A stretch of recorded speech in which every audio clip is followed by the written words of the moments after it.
and Moldavia. And each day that the conflict continues, the flow of anguished families will grow. We have seen some nations go out of their way to welcome these individuals and to help them through the trauma. Our Order of Malta staff along the border with Ukraine totals over 5,000 personnel, with tens of thousands of volunteers doing everything from serving hot food and drink, caring for the victims of injury and accident, providing counseling and emotional support, and assisting in securing of short-term accommodation. Volunteers from locations away from the border, many of them from other countries, representing churches and community groups, have driven their cars and vans to provide transportation to new arrivals to ensure that they are given every opportunity to find a place to stay. We are coordinating our activities with international aid agencies, such as the Red Cross and the UNHCR, and are engaged in an international fundraising program to ensure that adequate resources continue to be available for the support and maintenance of those in need. We are encouraged that the UN Human Rights Council in Geneva will be holding a debate on human rights in Ukraine today. Representatives from our government will be participating in this important discussion. We appeal to nations of goodwill to appreciate the trauma experienced by all refugees. In particular, we appeal to countries who are receiving refugees to extend the same welcome they're offering Ukrainians to those of other national and ethnic groups who have been caught in this conflict and who are seeking security. The offer of help and support must cross ethnic, racial, and cultural lines and not be tainted by discriminatory acts or attitudes. This conflict in Europe drives home the realization that the issues of internally displaced persons and the needs of refugees forced from their homes affects the whole world: Africa, the Middle East, Asia, Latin America, and now Europe. Thank you for your attention. I thank the observer of the Sovereign Order of Malta for the statement.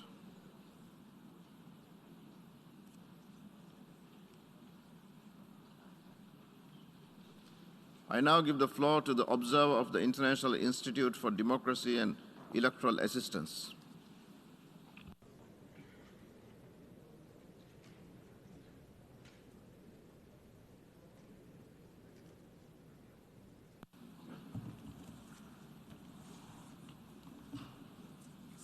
Mr. President, Mr. Secretary General, Excellencies, International IDEA strongly condemns the unprovoked war of aggression waged by the Russian Federation with the involvement of Belarus against Ukraine, a sovereign nation and a democracy.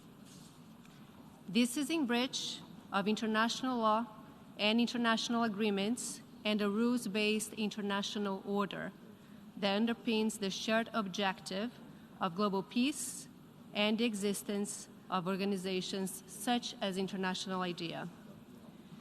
The invasion order by the President of the Russian Federation, Vladimir Putin, is a blatant violation of the UN Charter. As firm believers in the rights of peoples to exercise their fundamental rights and freedoms, we convey our full support to and solidarity with the people of Ukraine.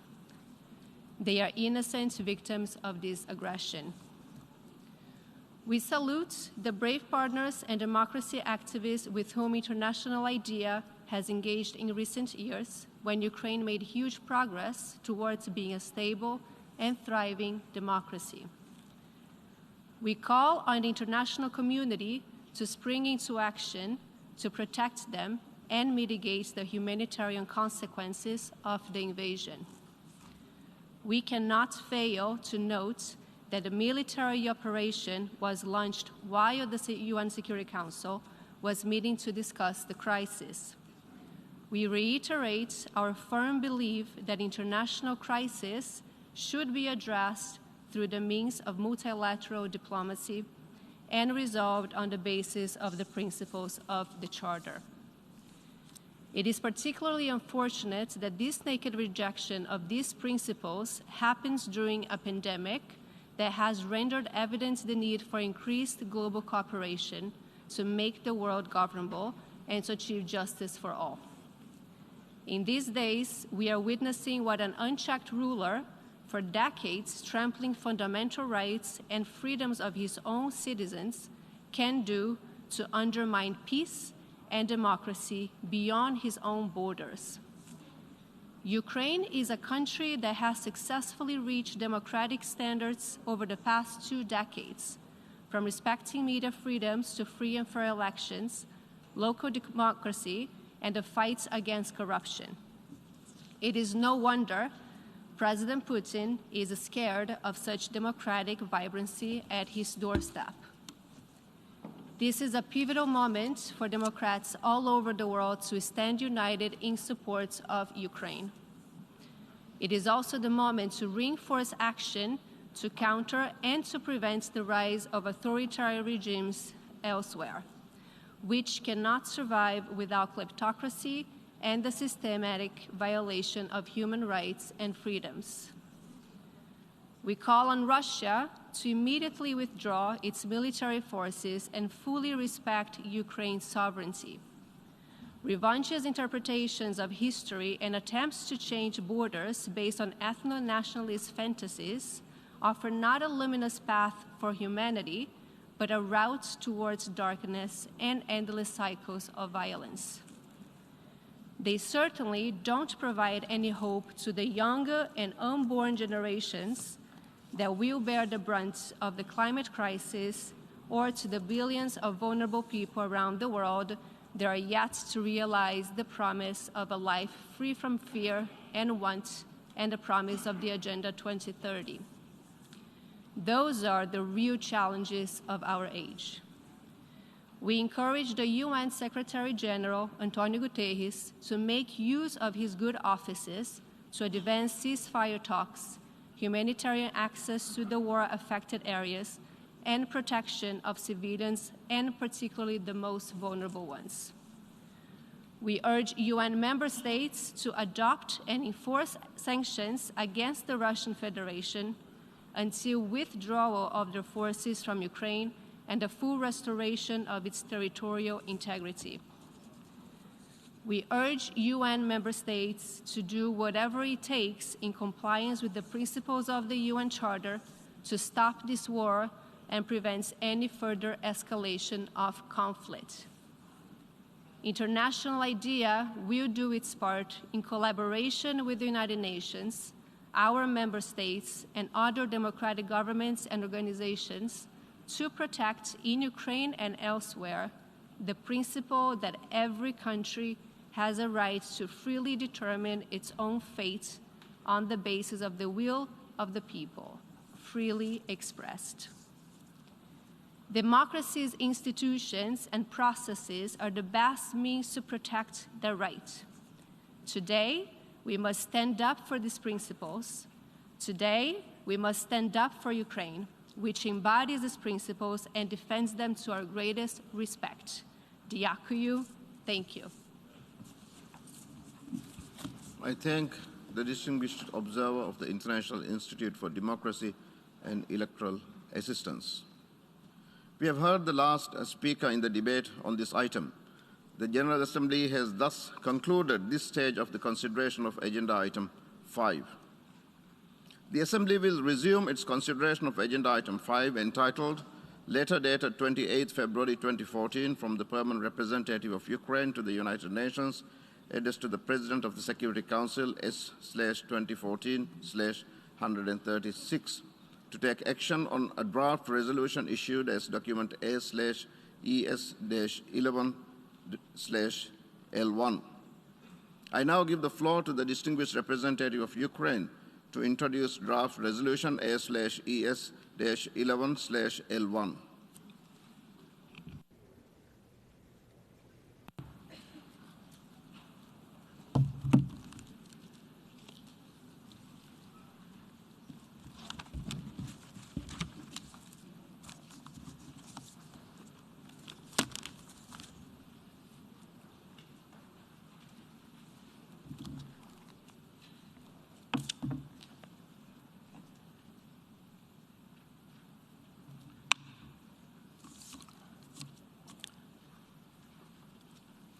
Mr. President, Secretary General,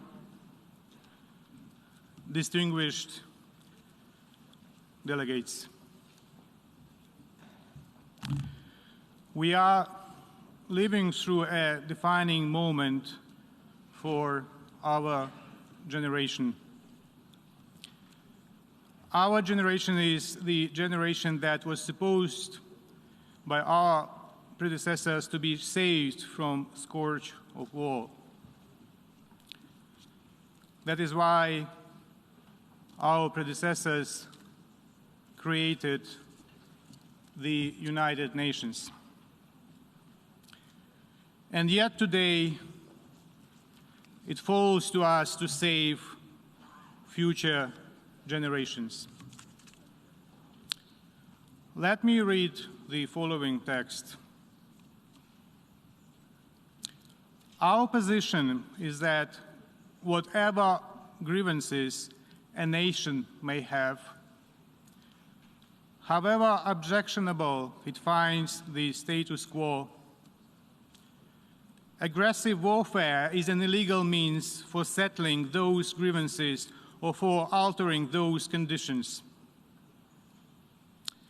It may be that the nation faced desperate problems that would have warranted the boldest measures short of war.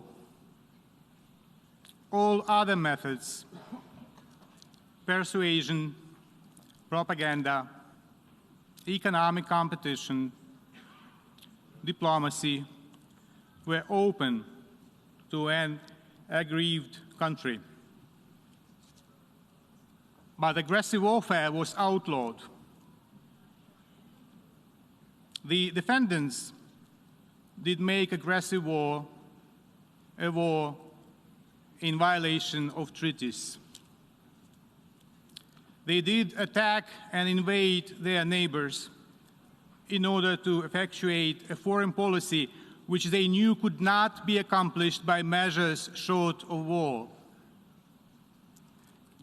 And that is as far as we accuse or propose to inquire. End of quote. Said in his opening statement to the International Military Tribunal on November 21, 1945, in the Palace of Justice at Nuremberg, Justice Robert Jackson, Chief of Counsel. And these words are addressed today to Mr. Putin, Mr. Shoigu, Mr. Lavrov, Mr. Volodin, Ms. Matvienko, and perhaps dozens more, but certainly they are not addressed to the Russian citizens, those Russian citizens who try to preserve their dignity. For almost a week, Ukraine is fighting under the bombs and missiles, fighting in the face of armadas of hardware and countless crowds of enemies. They have come to the Ukrainian soil not only to kill some of us, not only to shift our course and priorities. They have come to deprive Ukraine of the very right to exist. They have come to resolve the Ukrainian issue, as their propagandists claimed. Just stop and think whether these words remind you of something. Yes, more than 80 years ago, another dictator tried to finally resolve the issue of another people. He failed. When the world responded in a resolute and united manner, it was happened immediately, and the delay costed dozens of millions of people. Are we ready to pay such a price now? Or is it time to demonstrate the unity of purpose and deeds already now? We appreciate all manifestations of such unity and solidarity with Ukraine. I would like to express gratitude to all member states that support Ukrainians in their battle for freedom. I would also like to thank those member states that accepted Ukrainian refugees, mostly women and children. More than 500,000 have already fled from Russian missiles and shells. I will not recite all facts of new war crimes and crimes against humanity that the Russian troops have committed since my previous statement 2 days ago. The list is so long that it will run out of time. The crimes are so barbaric that it is difficult to comprehend. Facing the total resistance of the Ukrainian population, Putin's regime has proceeded to widespread use of indiscriminate weapons such as multiple rocket launchers and aerial bombs against the residential areas. Ukrainians are being killed by Russian ballistic missiles and thermobaric weapons. Just yesterday, Kyiv, Kharkiv, Zhytomyr, Mariupol, Melitopol, and many other cities and towns sustained heavy shellings that killed dozens of innocents, including children. Ukraine deeply regrets that a student from India has become a victim of this shelling by the Russian armed forces in Kharkiv.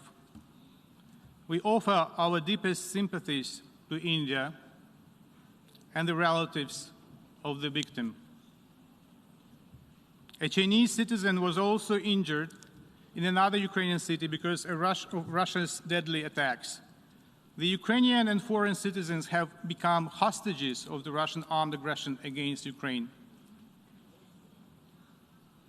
In Kyiv, Russian murderers hit the city TV tower, killing 5 passerbys. One of the missiles dropped on the Babin Yar Holocaust Memorial,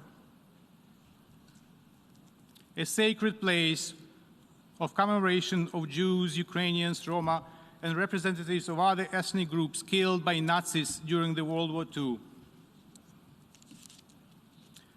What an irony when victims of Nazis are being killed for the second time by Nazi modern followers. As the President of Ukraine asked, what was the point of repeating the slogan, never again, in 80 years? It's already clear that the goal of Russia is not an occupation only. It is genocide. On 7th and 8th of March 2022, the International Court of Justice will hold public hearings in the case concerning allegations of genocide under the Convention on the Prevention and Punishment of the Crime of Genocide, Ukraine versus Russian Federation. Also, the prosecutor of the International Criminal Court has decided to proceed with opening of a formal investigation into the situation in Ukraine. Unprovoked escalation of Russian aggression against Ukraine gives reasons to believe that crimes within the jurisdiction of the ICC continue to be committed on the territory of Ukraine.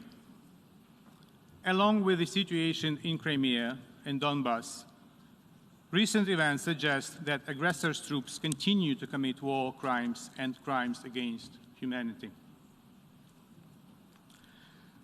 Dear colleagues, one might consider observing the bloodshed in Ukraine that it is not my war. It is a mistake. The evil will never stop. It requires more and more space to conquer. If tolerated, it advances further and further. The draft resolution is one of the building blocks to build a wall to stop it, to stop in Ukraine and not to let it go further. The wall that will protect all of you, in particular younger generations. Distinguished delegates, by voting today, you also reconfirm your country's commitment to the UN Charter. After the vote, I invite you, ambassadors and representatives, to stop by the Indonesian lounge and to sign this little blue book. Little but of global magnitude. Every vote in favor of the resolution and every signature of country that voted in favor would be a historical reconfirmation of the Charter. It is very easy, ladies and gentlemen, to sign the Charter at time of peace. It is the duty to sign and reconfirm and implement the Charter at the time of war. So stop by the Indonesian lounge, put the name of your country if you voted in favor, and after you sign this book, I will hand it over to the Secretary General for keeping the book in his office, in front of him. So at every single moment, the Secretary General will get an inspiration from the overwhelming majority of nations who still trust in the UN, who still trust in the UN Charter.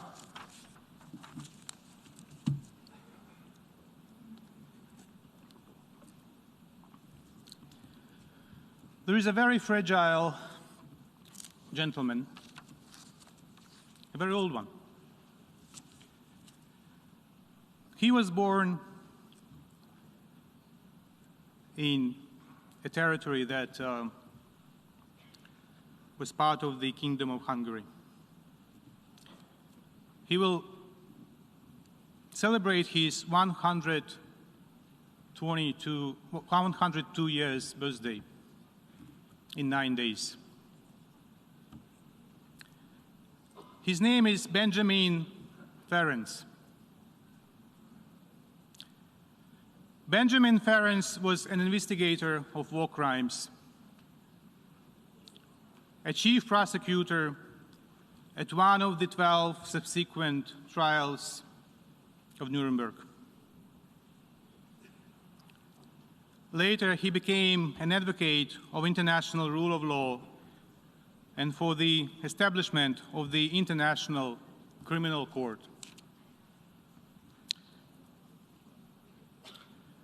With the permission of the producer, I would play a couple of seconds of his words, and I want you to listen very carefully. Hard to do. 3 words: law, not war. If you can do that, you save every day billions of dollars, which you can use to deal with the legitimate complaints of old people who need medical care, students who have to pay for their tuition, all the legitimate complaints which could be solved if we didn't spend the money on weapons to kill them instead of helping them. And that is the current system. Now, how are you going to do it? I will end by telling you how to do it and the principles which have guided me. There are 3 principles. 1, never give up.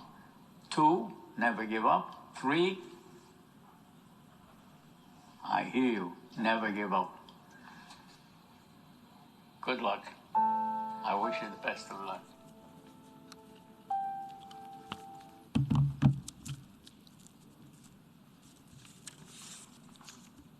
Please show respect.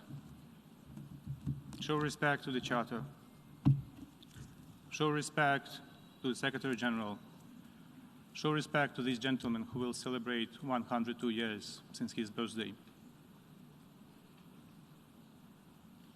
I call upon all responsible member states to support the draft. Thank you.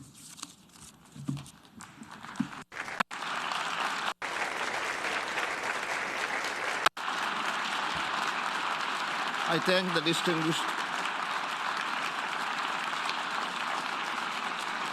distinguished representative of Ukraine.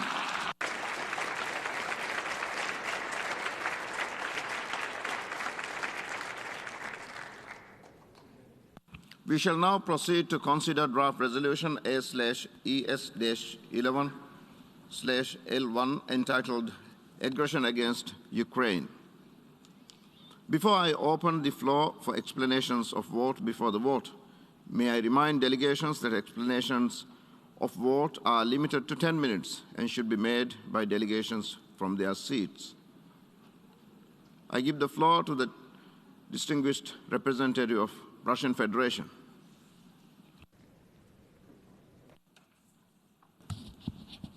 Господин председатель, President, господин генеральный секретарь, уважаемые коллеги, colleagues, Россия Russia просит would поставить ask for проект резолюции this на draft голосование. resolution to be put to the vote.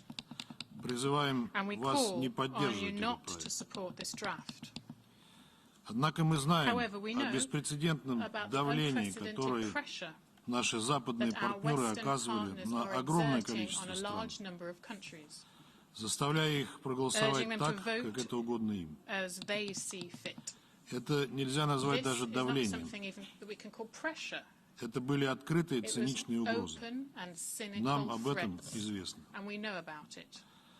Этот документ не This будет document will способствовать not прекращению allow us военных to действий. end military activities. Наоборот, он может On the одобрить contrary, it could киевских, embolden ободрить киевских радикалов and и националистов Kiev и radicals дальше and любой ценой nationalists to определять политику continue в to стране, determine the policy of their удерживая в country at any заложниках мирное население. price, holding peaceful civilians Причем hostage, не в but not переносном, а в in the прямом смысле этого figurative слова. sense of the term, but in the literal Сейчас sense именно of it. так и Now, происходит that в is what ряде is крупных happening городов in a series Украины, of cities in где Ukraine, население where используется в people are качестве being живого used щита. as human shields.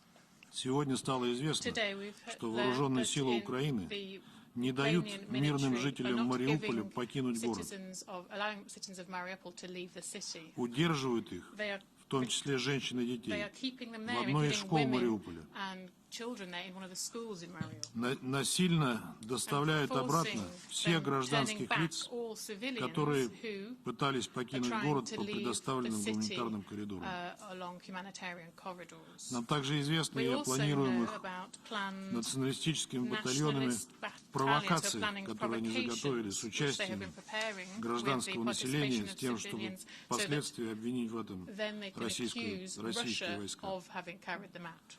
Вопреки нормам международного гуманитарного права, в жилых кварталах размещается военная техника, системы залпового огня, артиллерийские установки.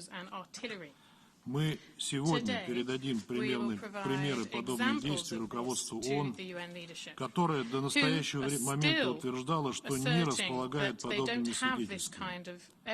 Хотя видеоролики, снятые простыми украинскими гражданами, свободно распространяются в интернете. Ответственность за это полностью лежит на украинских властях, так же, как и за безответственную и преступную раздачу оружия всем желающим, включая выпущенных из тюрем заключенных, что уже привело к массовым случаям грабежей, убийств и мародерства. Уважаемые коллеги, ваш отказ поддержать проект сегодня стал бы голосованием в пользу мирной Украины, свободной от радикализма и неонацизма, живущей в мире со своими соседями и отказавшейся от внешнего управления. Именно на достижение этих целей направлена наша специальная военная операция, которую авторы резолюции пытаются представить в качестве агрессии. Мы сегодня слышали от украинского представителя слова о нацизме, но он стыдливо умолчал о разгуле неонацизма на самой Украине, о бесчинствах неонацистских и националистических радикальных организаций, о факельных шествиях и прославлении пособников Гитлера. Те, кто интересовался развитием украинского кризиса, прекрасно понимают его генезис. Действуя сегодня, мы прежде всего стремимся остановить 8-летнюю войну майданного режима с населением Донбасса, За прошедшие годы наша страна сделала все возможное и невозможное, чтобы избежать такого сценария. Мы, по выражению генерального секретаря, кстати говоря, перевернули все камни и постучались в каждую дверь, однако так и не были услышаны. Жители Донбасса продолжали и продолжают бомбить, не собираясь останавливаться на 14 тысячах погибших, подавляющее большинство из которых приходится на жителей ДНР и ЛНР. Цели нашей специальной операции, объявленные на основании статьи 51 Устава ООН, выполняются и будут достигнуты. При этом мы не наносим ударов по гражданским объектам и мирным жителям. Не верьте огромному количеству фейков, распространяемых в интернете на этот счет. Эти фейки пеклись, как пирожки, в Центре информационно-психологических операций специальных сил операции Украины. Этот центр вчера был уничтожен. Мирный сценарий для Украины можно ускорить, если радикалы позаботятся о сохранности жизни граждан своей страны и не будут прикрываться им. Такого призыва в тексте поставленного на голосование документа нет. В нем также ничего не сказано о незаконном перевороте в Киеве, когда в феврале 2014 года при попустительстве Германии, Франции и Польши и при поддержке Соединенных Штатов был свергнут законно избранный президент страны. В этом проекте нет ничего и о том, что новые националистические власти тотчас же ограничили права граждан на использование русского языка. Это дало старт огромной цепочке нарушений базовых прав жителей Востока страны, и не только Востока, включая самое ценное право на жизнь. Многие из вас не хотят ничего слышать о трагедии, которая началась на Украине после Майданного переворота 2014 года, о заживо сожженных людях в Одессе, о преследованиях и убийствах несогласных, и самым ярким проявлением этого стала развязанная Киевом война против Донбасса. Ничего в документе нет и о том, что на протяжении 8 лет Соединенные Штаты и Европа накачивали и сейчас накачивают Украину вооружением, помогая майданному режиму убивать мирных жителей на Донбассе. Оправдывали лояльные киевские власти за полное игнорирование минских договоренностей и саботаж резолюции Совета Безопасности 2202. Наконец, этот проект — это очевидная попытка тех, кто за последние десятилетия совершил бесчисленное количество агрессий, незаконных с точки зрения международного права военных операций, переворотов, одним из которых стал и майданный переворот на Украине, выставить себя поборниками международной законности. Благодарю вас. I thank the distinguished representative of the Russian Federation, and now I give the floor to the distinguished representative of Serbia.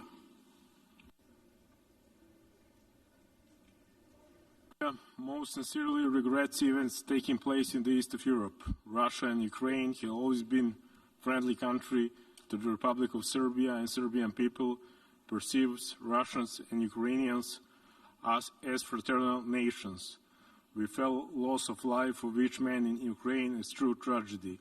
The Republic of Serbia is committed to observing principles of territorial integrity and political independence of states as one of the basic principles of international law based on UN Charter and final Act from Helsinki from 1975, which guarantees the right of states to inviolability of borders, just like it is committed to preservation of sovereignty and integrity of its own territory.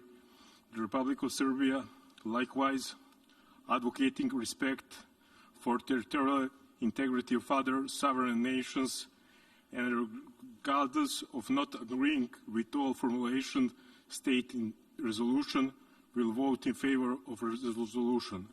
I am obliged to point to PP 13 and remind that the first attack against a sovereign state on the soil of Europe after the Second World War took place not so long ago, in 1999, when 19 countries attacked.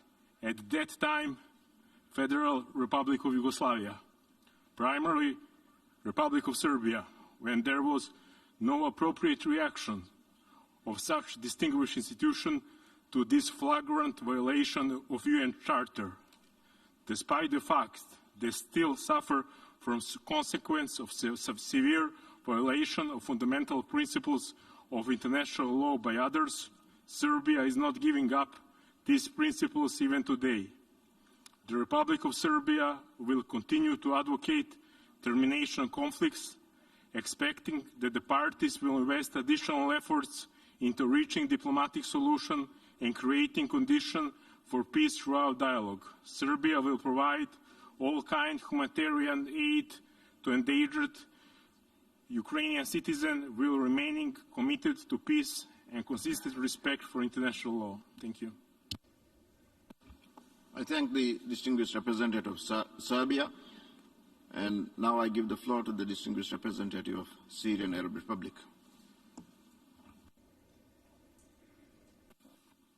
شكرا سيد الرئيس. Thank you, Mr. President. Mr. President, the draft resolution before us today clearly represents a prejudiced attitude based on political propaganda. It's a means of political pressure.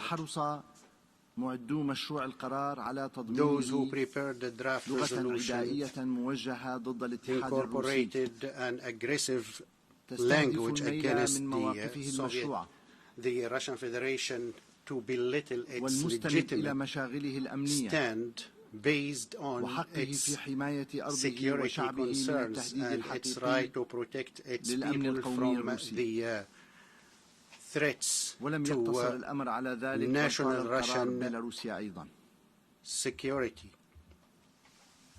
Belarus is also impacted by this draft resolution. This draft resolution represents a flagrant political hypocrisy.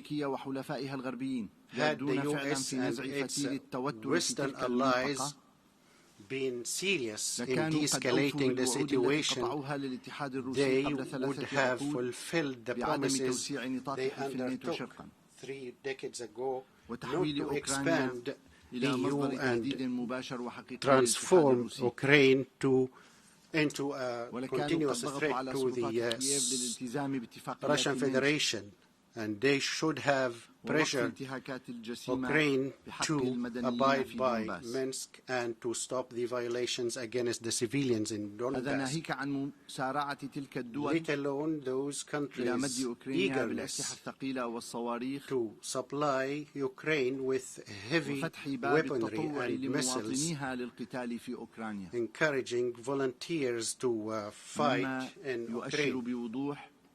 This indicates the clear-cut desire of those countries for provocations and not for containment and de-escalation. This draft resolution coincides with a huge media campaign to spread erroneous information and lies. It's not designed to find a clear-cut and real solution for the crisis, rather to defame the Russian Federation. It is a text that is full of loopholes and untruths. It ignores the real reasons for the escalation of tension and for the eruption of hostilities. Those who are eager to defend the Charter of the United Nations now today, they should have shown the same eagerness vis-à-vis Israel's continued occupation of the Arab territories and the aggression committed by the Turkish forces وماذا عن انتهاك قوات الولايات المتحدة الأمريكية لسيادة وسلامة الأراضي السورية؟ The territorial integrity of our land, Syrian territories. إن رفض الجمهورية العربية السورية لسياسات الغرب في الهيمنة والتدخل في الشؤون الداخلية للدول الأعضاء وإشعال وإطالة أمد الأزمات ونشر الفوضى وتكريس الانتقائية والازدواجية في المعايير وفرض الإجراءات القسرية الأحادية sanctions رفض مشروع القرار هذا necessary for us to reject this draft resolution and vote against it. Thank you, Mr. President. I thank the distinguished representative of Syrian Arab Republic. And now I give the floor to the distinguished representative of St. Vincent and the Grenadines. Mr. President, it is clear from the debate over the past 2 days that the membership of the United Nations is united in its call to end the war in Ukraine and return to diplomacy. St. Vincent and the Grenadines wishes to offer an explanation of its vote on the draft resolution before us today. Mr. President, St. Vincent and the Grenadines will vote in favor of the draft resolution. We will vote in accordance with our steadfast commitment to upholding the purposes and principles of the United Nations Charter, which form the core of multilateralism and gave birth to our United Nations 76 years ago. It bears repeating, Mr. President, that these principles underscore respect for sovereignty, political independence, and territorial integrity of states and enjoin member states to refrain from the threat or the use of force in the conduct of their international relations. Our support for the draft resolution is rooted in our conviction that the strict adherence to international law, including international humanitarian and human rights law, and the principles of peace, dialogue, and compromise for the preservation of humanity is not optional. As a small island developing state, full compliance with the bedrock principles of international law remains an existential issue. We take the floor again, Mr. President, to repeat our call for these principles to be applied consistently and upheld as universal truths instead of selective, uneven, and unpredictable tools to further great power ambition anywhere and by anyone. Historically, and in recent times, we have witnessed the naked hypocrisy, double standards, and cynical misapplication of international law, which we have condemned. Today, we strongly emphasize that our august assembly should apply the fundamental principles of our charter impartially, irrespective of the size, economic, and military power of the principles involved. Mr. President, in the midst of prevailing global challenges, such as the climate crisis and the COVID-19 pandemic, we simply cannot afford another conflict. War does not manage grievances. St. Vincent and the Grenadines, therefore, calls for an immediate ceasefire to avert further bloodshed, human suffering, and a global catastrophe, and to engage in peaceful dialogue to find a solution to this war post-haste. Today, we must unite for peace. Thank you, and peace profound to all. I thank the distinguished representative of St. Vincent and the Grenadines. We have heard the last speaker in explanations of vote before the vote. Before proceeding to take a decision on draft resolution A/ES-11/L1, I wish to address the question concerning the majority required for the adoption of the draft resolution. in light of Article 18, paragraph 2 and 3 of the Charter of the United Nations. Is there any objection to taking action on draft resolution A/ES-11/L1 by a two-thirds majority of the members present and voting? I see no objection. The two-thirds majority of members present and voting is therefore required for the adoption of draft resolution A/ES-11/L1. The Assembly will now take a decision on draft resolution A/ES-11/L1 entitled Aggression Against Ukraine. For your information, the draft resolution has closed for e-sponsorship. I now give the floor to the representative of the Secretariat. Mr. President, I should like to announce that since the submission of the draft resolution and in addition to delegations listed on the L document, the following countries have also become the co-sponsors of A/ES-11/L11, Barbados and Cambodia. If any other country wish to co-sponsor A/ES-11/L1, please signify by pressing the microphone button now.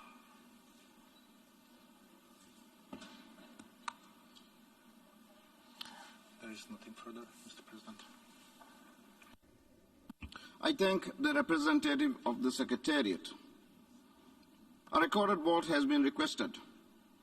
We shall now begin the voting process. Those in favor of draft resolution A/ES-11/L1, please signify. Those against, abstentions.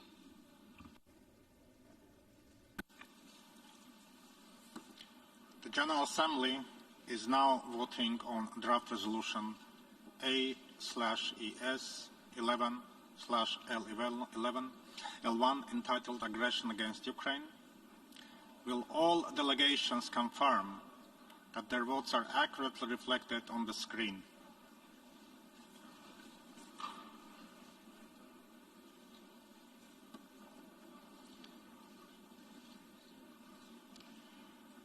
The voting has been completed.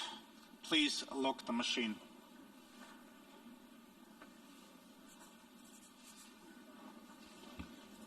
The result of the vote is as follows.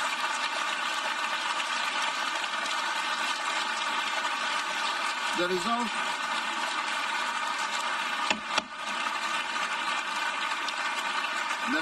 of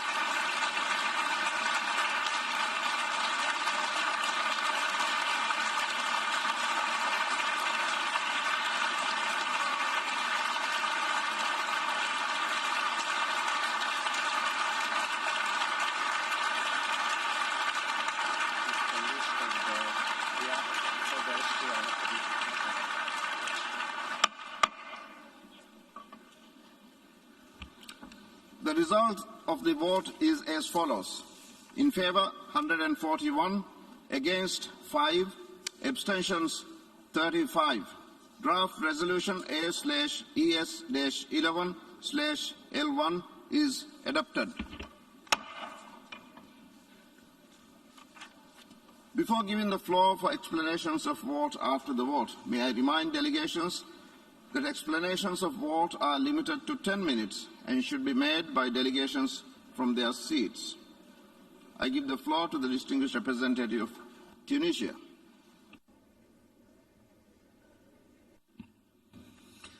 شكرا سيد الرئيس.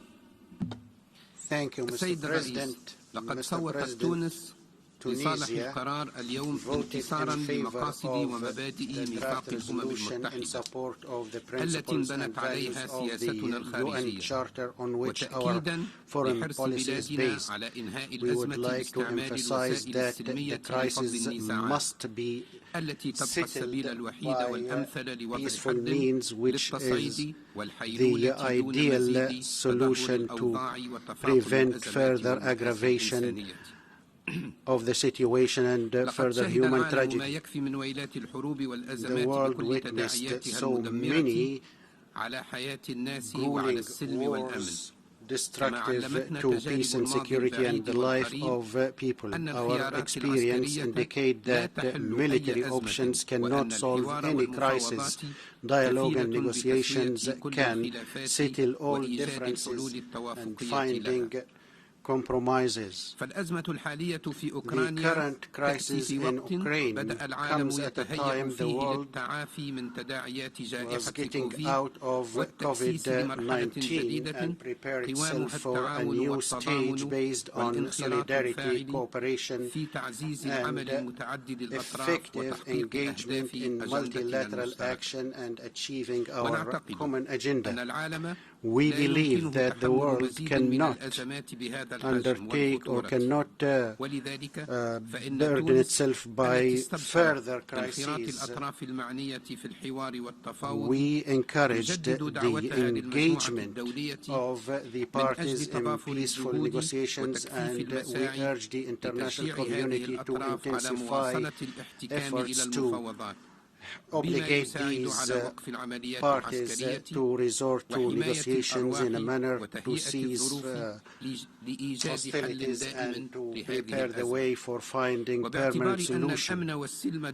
Given the fact that international peace and security are a whole, Tunisia calls for dealing with all just questions in one standard so that peoples can regain their legitimate rights in accordance with international legitimacy to build a more stable, more peaceful world. Thank you, Mr. President.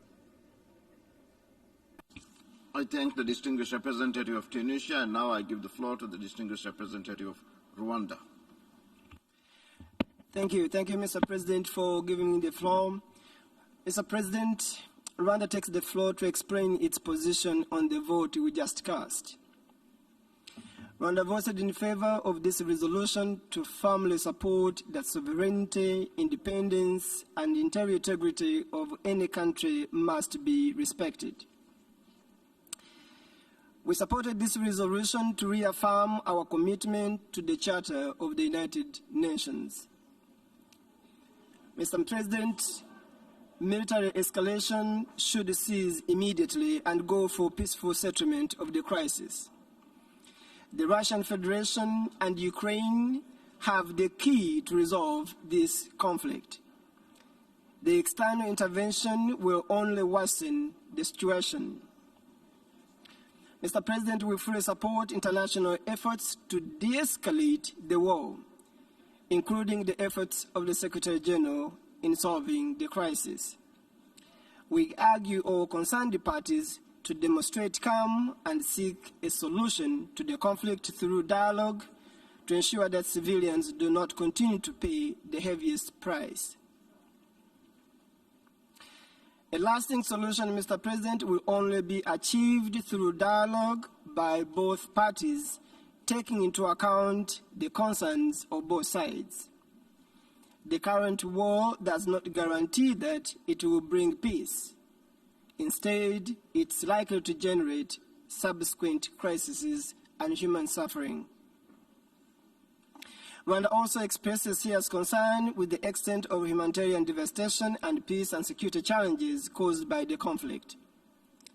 We are also concerned by the reports that Africans are being racially segregated and denied safe exit and admission to neighboring countries. We call on all those who are involved to allow unhindered evacuation without looking at the color of origin of anyone.